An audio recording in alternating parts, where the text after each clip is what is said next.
سبيل الدموع سبيل مريح تنهد يا صاحي كي تستريح وبث الدعاء الخفي الصريح يسعك الفضاء الرحيم الفسيح.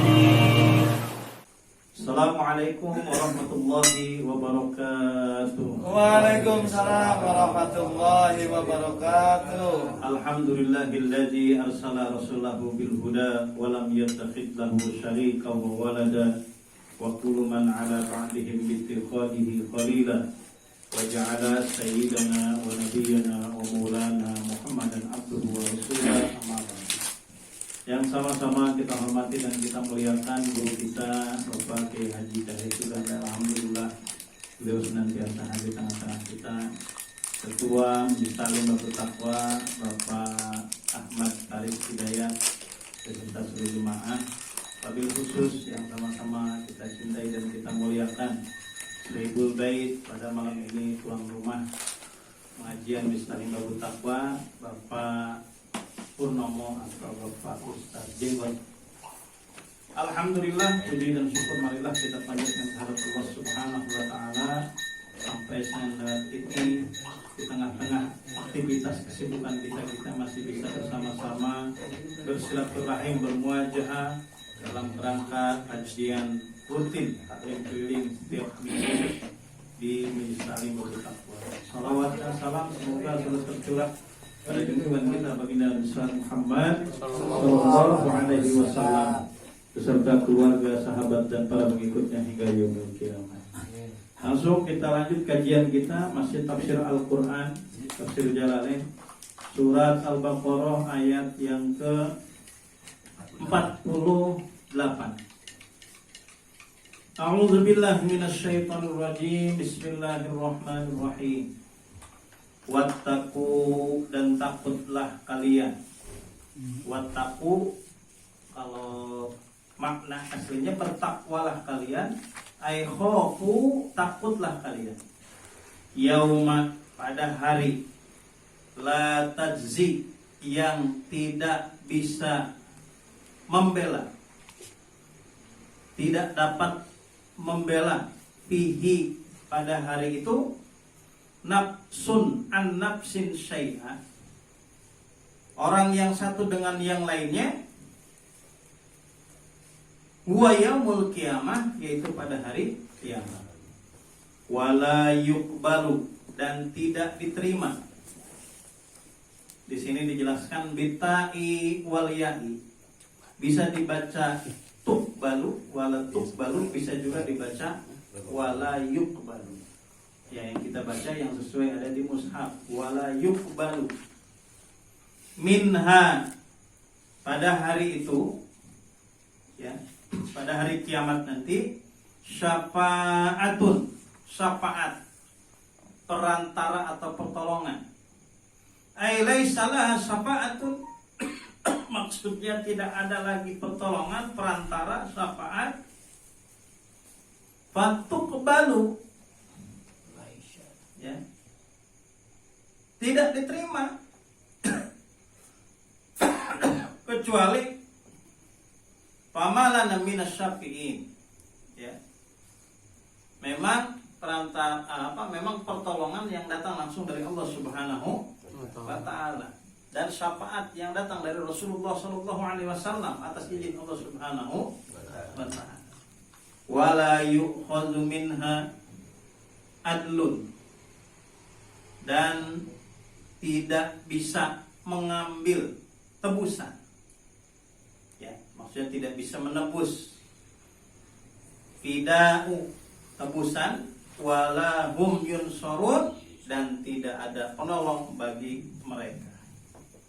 Ayyumna'una minal azabillah, tidak ada yang dibebaskan, min azabillah, dari siksa Allah Subhanahu wa ta'ala. Jadi nanti di yaumil akhir sudah tidak ada lagi yang bisa menyelamatkan orang yang satu dengan yang lainnya. Tidak ada bisa yang menolong antara yang satu dengan yang lainnya.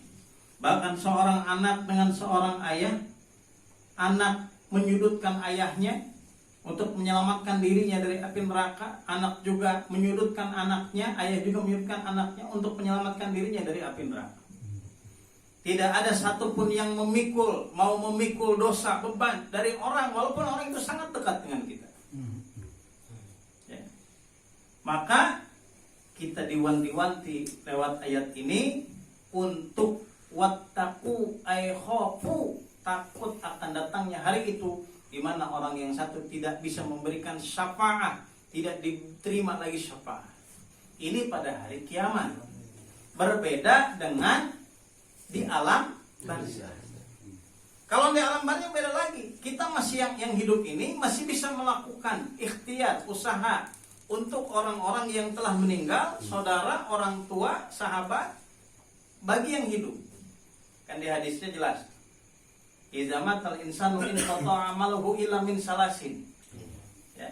Kalau wafat, mati, meninggal anak Adam, in qata'a amaluhu, semuanya terputus.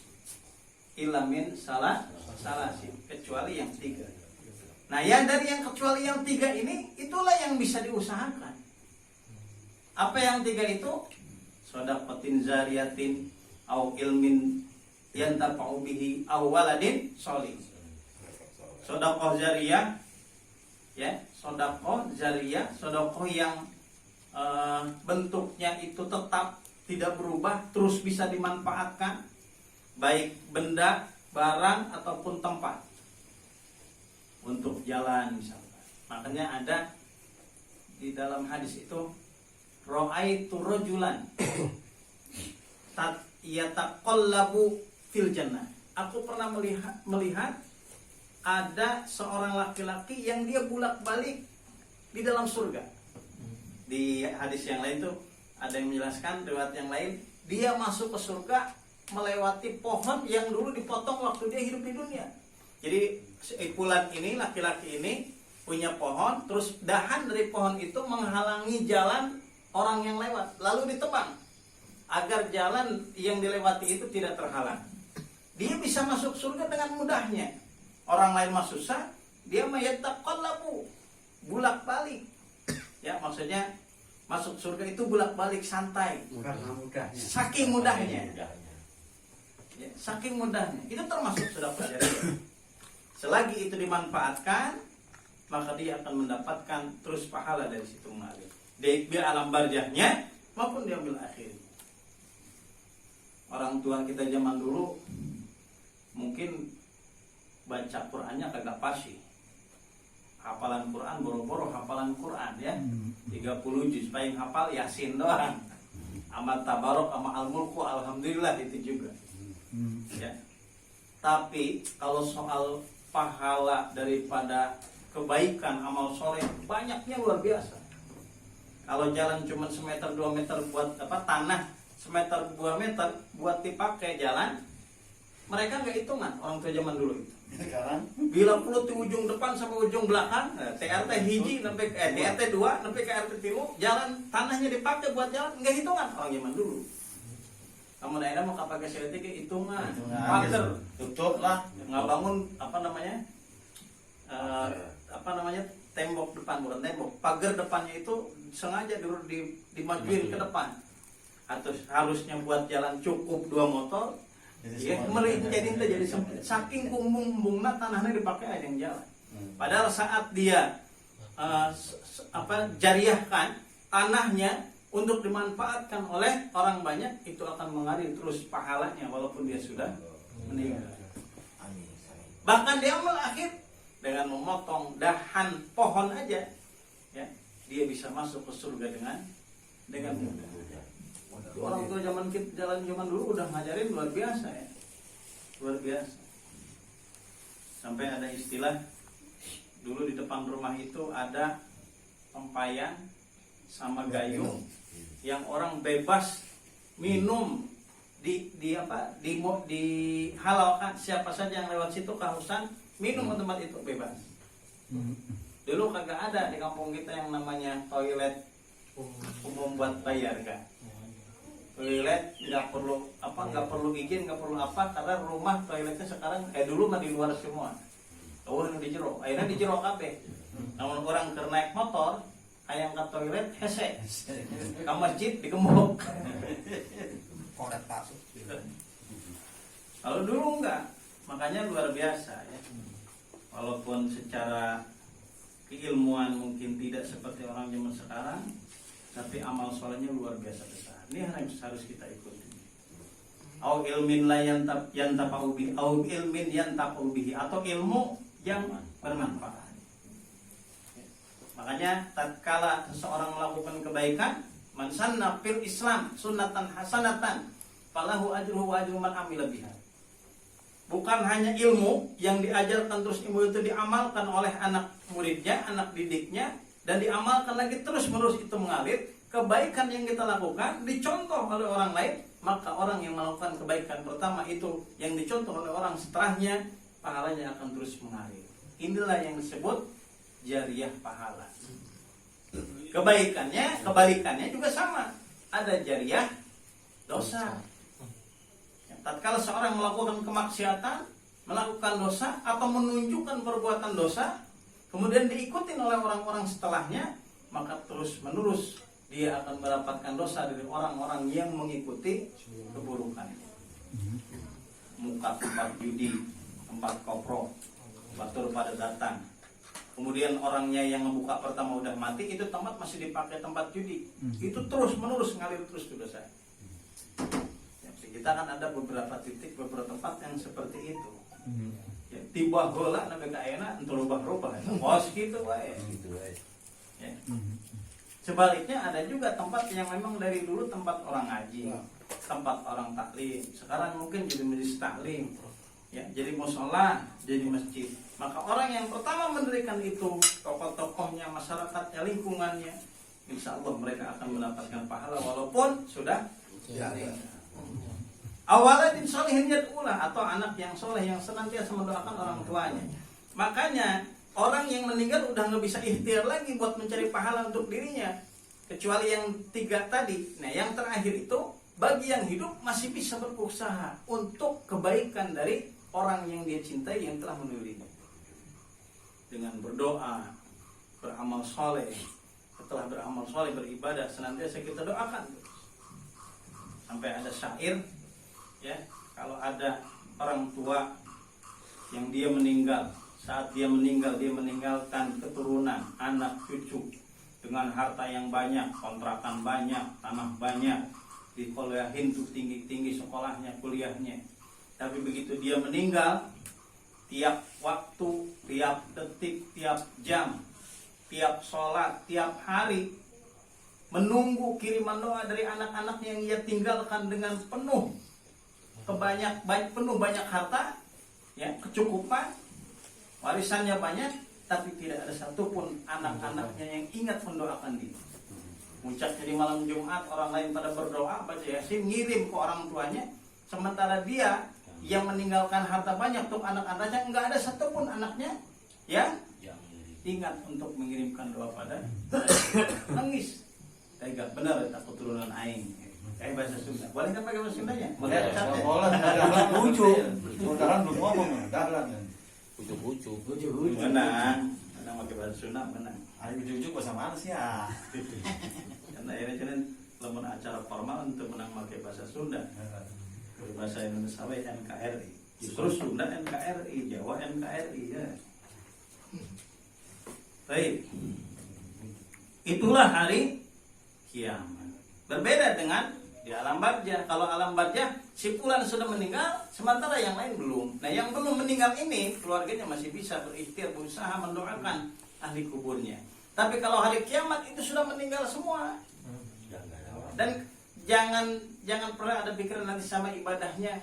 Kalau udah meninggal, kalau udah di akhirat, udah akhirat nggak ada lagi ibadah-ibadahan, nggak ada lagi sholat-sholatan, nggak ada lagi puasa. Disitulah udah tinggal penerimaan, penghisaban daripada amal-amal yang dilakukan, kebaikan atau keburukan, maksiat ataupun kebenaran ibadah.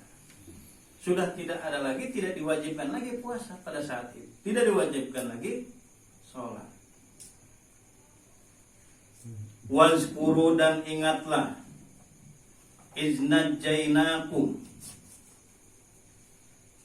tatkala kami selamatkan kalian, ai abaakum, bapak-bapak kalian.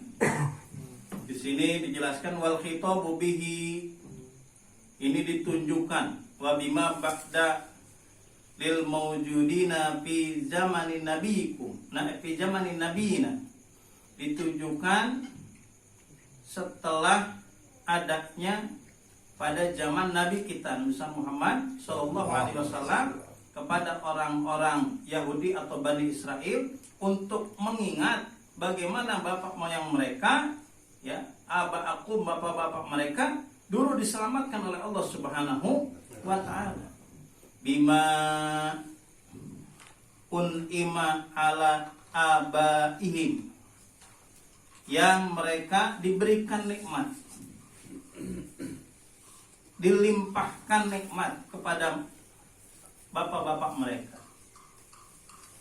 Tazkiron lahum bi nikmatillahi ta'ala liyu'minu.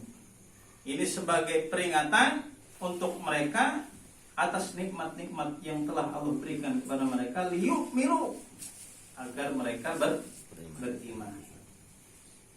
Diselamatkan dari apa? Min ali fir'auna, dari keluarga Fir'aun, dari pasukan Fir'aun. Yasumunakum, yang merasakan atau menimpakan.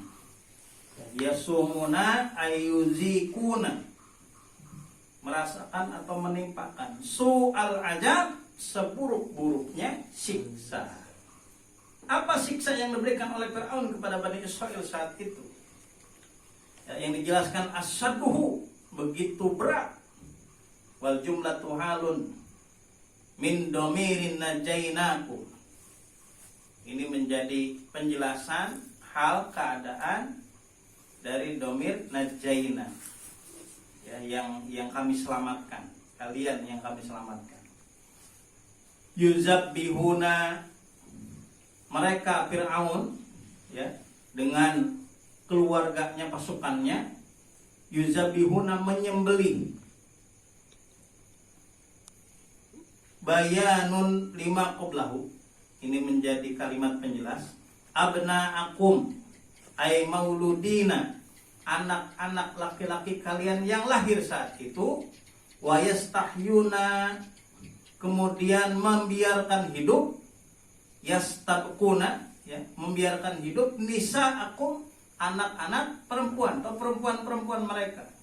Kenapa? Liqoli ba'dil kahnati, karena ada ucapan dari sebagian paranormal, dukun-dukun, ya, yang dimiliki oleh Fir'aun.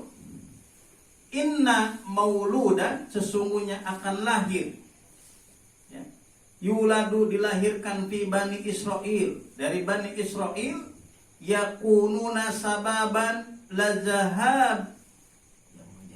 lazahabi mulkika, yang menjadi sebab lizahabi mulkika, yang menjadi penyebab hilangnya, lenyapnya kekuasaan atau kerajaan Fir'aun.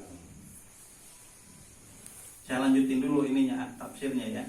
Wa fi zalikum, dan hal yang demikian itu, zalikum, untuk kalian, al azabu awil inja'i, ini azab ataupun inja'i, penyelamatan, bala atau ibtilaun, ujian, au in'amun, dan nikmat atau nikmat, mir rabbikum, dari Tuhan kalian, azimun, yang maha agung. Jadi dulu Fir'aun ini pernah bermimpi. Mimpinya itu ada seorang anak laki-laki, seorang laki-laki yang akan menghancurkan kekuasaan dia. Lalu ditanyakanlah ke tukang ramal, ke dukun-dukun, saya bermimpi seperti ini.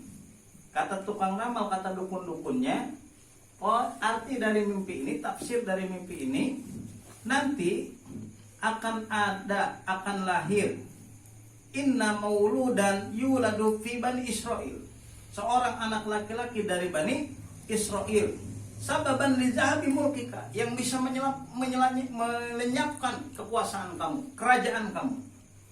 Nah, setelah mendapatkan penjelasan dari tukang ramalnya, Fir'aun kemudian membuat kebijakan setiap bayi laki-laki yang lahir di zaman itu saat itu disembelih, dibunuh, dan bayi perempuan dibiarkan hidup. Tapi sehebat-hebatnya Fir'aun tetap ada yang lolos. Ada 2 anak bayi laki-laki yang lolos saat itu. Namanya sama-sama Musa. Yang satu Musa bin Imran, yang satu lagi Musa bin Ja'far As-Samiri. Musa bin Imran dimasukkan oleh ibunya ke dalam peti, dihanyutkan ke sungai Nil. Nanti akan diambil, dipungut oleh istri dari Fir'aun. Siapa namanya? Asia. Diambil tuh, diangkat jadi anak. Bahkan di filmnya itu kan digendong-gendong Nabi Musa kecil sama Fir'aun, diangkat jadi anak. Yang satu lagi ada namanya Musa bin Ja'far As-Samiri. Samiri itu nama dari tempat, menisbatkan nama tempat. Musa Samiri terkenalnya. Waktu dia bayi, diumpetin, disembunyikan oleh ibunya di dalam sebuah gua. Nah, di gua itu kemudian Allah mengutus malaikat Jibril untuk merawat anak bayi laki-laki tersebut, ya, bayi laki-laki tersebut supaya bisa hidup. Cuman aneh bin ajaib ya, Musa Samiri nantinya jadi kafir, bahkan ada yang mengatakan dia dajjal, padahal diasuh sama malaikat. Sedangkan Musa bin Imran atau Nabi Musa alaihissalam diasuh oleh Fir'aun, bahkan diangkat jadi anak angkat oleh Fir'aun, tapi bisa menjadi nabi. Kudu nama kan lamun ayah budak diasuh ku kiai jadi ustad, diasuh perampok jadi maling kan gitu. Iya, nanti balik. Yang diasuh sama malaikat Jibril jadi jahat, dia jadi Musa Samiri. Sedangkan yang diasuh oleh Fir'aun, oleh istri Fir'aun jadi nabi. Itu nanti pembahasannya panjang lagi. Nanti pertemuan yang akan datang kita bahas. Nah, ini pernah saya sampaikan, Musa bin Imran beda dengan Siti Maryam bin Imran. Kalau Imran yang ada di Al-Quran surat Al-Imran, itu Imran bapak dari Siti Maryam. Karena di dalam tafsir Al-Azhar di sana dijelaskan pertautan usia atau masa kehidupan antara Imran dengan bapaknya Nabi Musa dan Imran ibunya dari Siti Maryam itu sekitar 1800 tahun jarak. Jadi Imran 2 nama 2 orang yang berbeda. Cuman ada juga yang berpendapat, sebagian kecil ahli tafsir sedikit ya, kalau jumhurnya menyatakan berbeda. Karena ada yang penjelasan bahwa saudara laki-laki dari Siti Maryam adalah Harun. Sedangkan Harun adalah saudaranya Nabi Musa. Jadi ada yang berpendapat, enggak, itulah sama-sama Imran itu. Ya. Itu satu orang. Musa bin Imran dan Siti Maryam bin Imran. Tapi jumhur ulama tafsir enggak, itu beda. Kalau Imran yang bapaknya Nabi Musa hidup di Mesir, ya, rajanya Fir'aun saat itu, sedangkan Imran bapak Siti Maryam itu hidupnya di Palestina, Masjidil Aqsa, Baitul Maqdis. Karena keluarga daripada Siti Maryam ini, orang tuanya itu menjadi khadimatullah, termasuk Siti Maryam juga jadi menjadi khadimatullah, pembantu Allah yang bekerja mengabdikan diri untuk orang-orang yang beribadah di Baitul Maqdis. Nah, diselamatkan oleh Allah Subhanahu wa ta'ala, yang kemudian ini menjadi nabi dan rasul Allah Subhanahu wa ta'ala. Awalnya nggak ada yang tahu kalau dia adalah seorang nabi. Nggak ada yang tahu kalau bayi yang dipungut, yang dibesarkan oleh Asia, ternyata dialah orang yang akan menghancurkan kekuasaan Fir'aun. Ketahuannya di mana? Diceritakan pernah pada suatu hari ada rakyat atau orangnya Fir'aun berkelahi. Lagi berkelahi, terus dipisahin nih sama Nabi Musa. Pas dipisahin, bahasa orang mana nyerentang lah anu hiji, nggak mau dipisahin, galak banget. Ngeyel.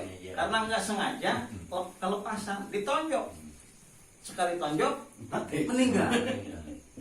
Barulah ketahuan, oh ini nih ternyata yang akan menghancurkan kekuasaan kerajaan Fir'aun. Itulah Nabi Musa alaihissalam.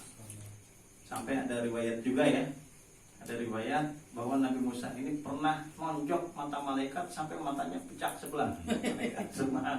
Berarti kuat benar. Cuma dia punya kekurangan kalau ngomong rada sedikit cadel. Malah berbahagia orang yang cadel ya. Pernah makan bara api, pernah makan bara, maka dia dakwahnya selalu ditemenin oleh saudaranya ya, fasih ngomongnya, yaitu Nabi Harun. Nah, dalam riwayat juga dijelaskan ternyata yang satu ini, yang satu laki-laki berantem itu yang gak mati, itulah Musa Samiri. Musa Samiri ini nanti saat diselamatkan Nabi Musa beserta 600.000 pengikutnya menyeberangi lautan, kemudian lautan itu terbelah, nanti ada di ayat berikutnya.